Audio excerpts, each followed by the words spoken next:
Angel. Setelah kekacauan itu, aku tidak lagi tahu apa yang harus kuharapkan. Kupikir ia akan menjadikan percobaan kaburku alasan baru untuk menghancurkanku lagi. Tapi ternyata ia berubah.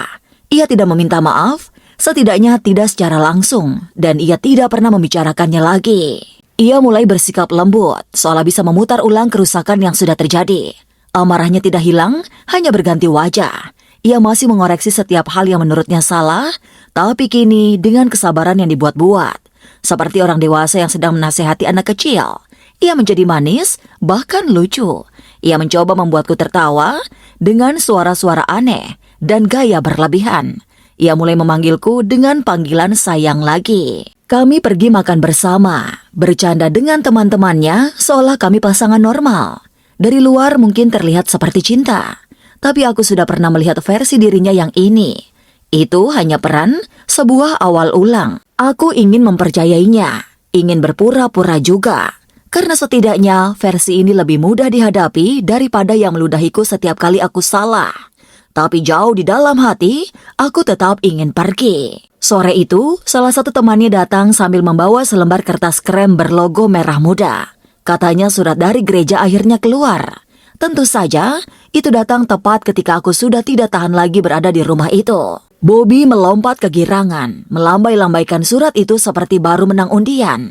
Ia menaruhnya di tempat yang bisa dilihat semua orang, wajahnya penuh kebanggaan, sementara aku hanya diam. Dalam hati aku berpikir, mungkin ini takdirku. Mungkin ini jawaban Tuhan atas doa yang kuucapkan semalam. Setelah itu hidup berjalan seolah tak ada yang berubah. Tapi di dalam diriku sesuatu bergeser. Surat itu sudah ada.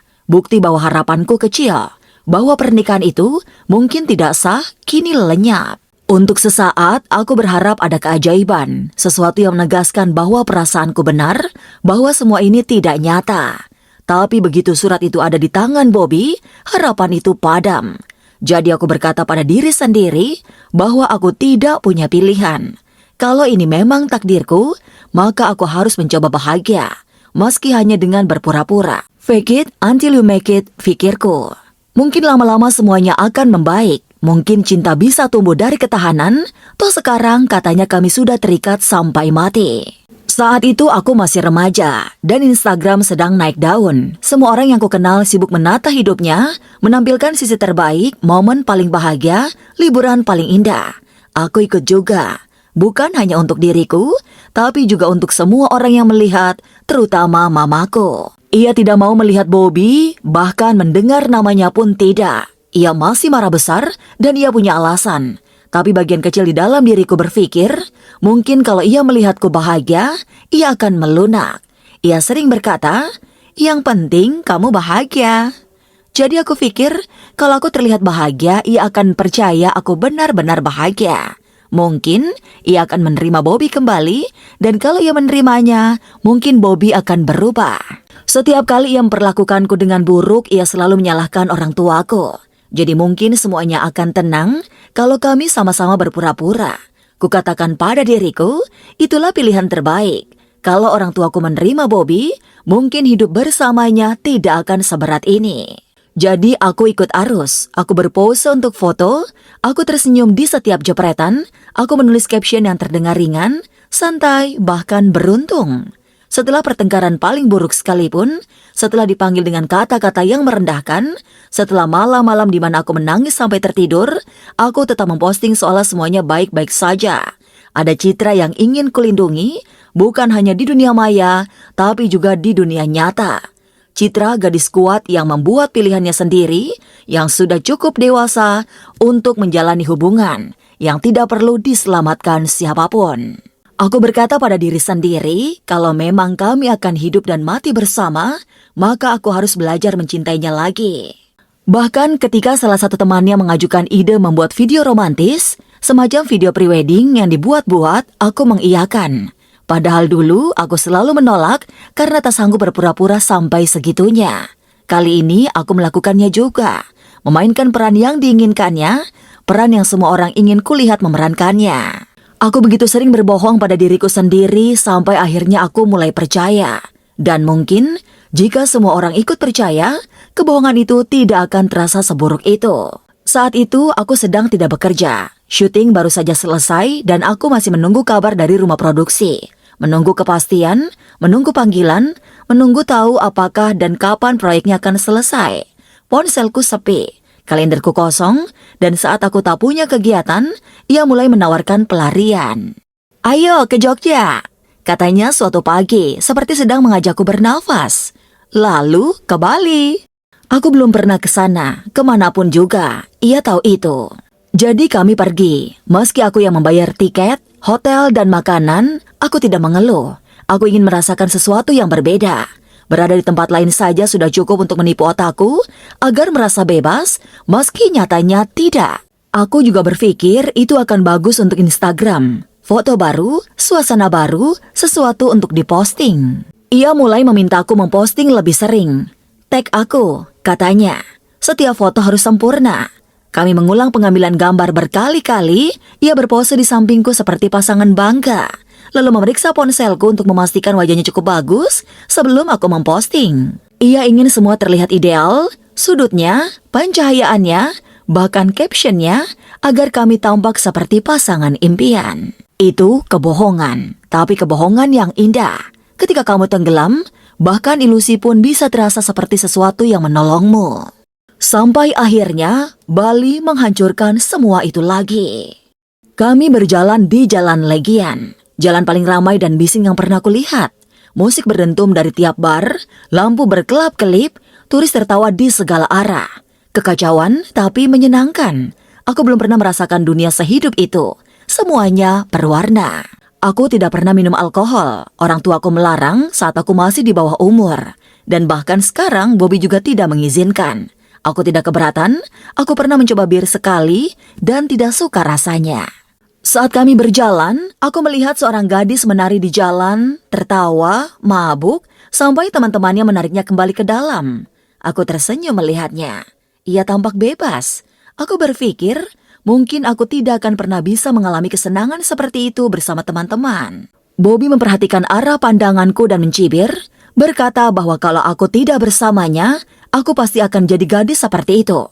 Gadis tersesat, pendosa. Ia tidak tahu bahwa bagiku, gadis itu tidak tampak tersesat sama sekali. Ia tampak hidup. Saat itulah seorang turis mendekat. Seorang pria bule terlihat kebingungan. Bertanya arah dalam bahasa Inggris, tatapannya sekilas mengarah padaku. Mungkin karena ia mengira aku bisa mengerti. Itu hal biasa, singkat, alami. Bobby melihatnya ada sesuatu dalam dirinya yang pecah. Sebelum aku sempat menjawab, ia langsung memotong dan menarik pergelangan tanganku, keras, sampai aku hampir tersungkur. Ia tidak berkata apa-apa sampai kami berbelok ke gang yang sepi, menjauh dari musik dan lampu, lalu ia meledak. "Kamu suka ya tadi? Frilting, senyum-senyum, mau jadi pelacur kecil." Malam itu kami bertengkar hebat. Suara kami menembus tembok, semua damai palsu pecah seperti kaca yang retak. Lalu ia meludahiku lagi. Setelah Bali, aku tidak merasa seperti diriku sendiri lagi. Aku kembali ke sangkar yang sempat kukira sudah aku tinggalkan. Bedanya, kali ini aku bisa melihat jerujinya jelas. Beberapa hari kemudian, ia sudah manis lagi. Membanjiriku dengan perhatian seolah tidak terjadi apa-apa, dan aku membiarkannya. Terlalu lelah untuk melawan, terlalu mati rasa untuk peduli. Kami pergi ke mall dekat rumahnya. Ada pameran hewan semacam acara kecil dengan binatang-binatang eksotis dalam kandang sempit. Aku tidak berharap apa-apa sampai aku melihatnya. Seekor monyet pantai kecil, bulu kuning pucat, wajah mungil, mata lembut. Ia gemetar di balik jeruji, memegang besi dengan kedua tangannya, menatap orang-orang seolah memohon bantuan. Aku belum tahu apa-apa waktu itu tentang kejamnya cara monyet ditangkap. Aku tidak paham maknanya, memisahkan bayi dari induknya dan menjualnya ke tawanan. Aku hanya melihatnya dan berpikir, lucu sekali. Harganya Rp500.000, termasuk kandang. Ia bertanya apakah aku mau membelinya dan tanpa pikir panjang aku menjawab iya. Aku menamainya Angel. Rasanya tepat. Aku senang sekali ketika membawanya pulang. Aku ingin memeluknya, memberinya tempat hangat, membuatnya merasa aman. Saat aku membuka kandang untuk menggendongnya, Bobby menghentikanku. Ia menarik tanganku dan berkata, "Jangan tertipu, ia licik. Monyet itu manipulatif. Jangan biarkan ia merasa berkuasa. Dia masih bayi, kataku. Ia tidak mendengarkan. Ia mengambil sapu lidik aku, membuka kandang, dan sebelum aku sempat menahan, ia mulai memukulnya. Sekali, 2 kali, lagi. Bukan untuk menakut-nakuti, tapi untuk menyakiti. Aku menjerit, memohon, menangis. Tolong berhenti, tolong, kumohon berhenti. Ia tidak berhenti sampai darah muncul di pelipis Angel. Sampai ia meringkuk ketakutan, sampai ia merangkak ke pelukanku, gemetar dan berpegang erat seperti tak ingin dilepaskan lagi. Baru setelah itu, Bobby menurunkan sapu lidinya. Lalu ia tersenyum. Tuh kan, sekarang dia tahu siapa yang berkuasa. Sekarang dia sudah terpikat padamu. Kalau dia nakal, tunjukkan sapunya. Dia akan ingat. Aku menangis, memeluk Angel, mencium wajahnya yang berdarah. Yang kupikir hanya satu. Ia menghancurkannya hanya agar ia mencintai. Bagi Bobby, itulah cinta. Lukai, lalu rawat. Sakiti, lalu peluk. Kuasai, lalu sebut itu kasih. Angel tidak melepaskanku selama berjam-jam. Ia bersembunyi di bawah daguku, tubuhnya gemetar sampai tertidur. Aku terjaga semalaman, memeluknya, mencoba meyakinkan diriku bahwa ini bukan salahku. Tapi jauh di dalam hati aku tahu, aku bukan lagi hanya seorang perempuan yang terluka. Aku menjadi saksi dari luka itu, bayangannya, sesama korban di sangkar yang sama.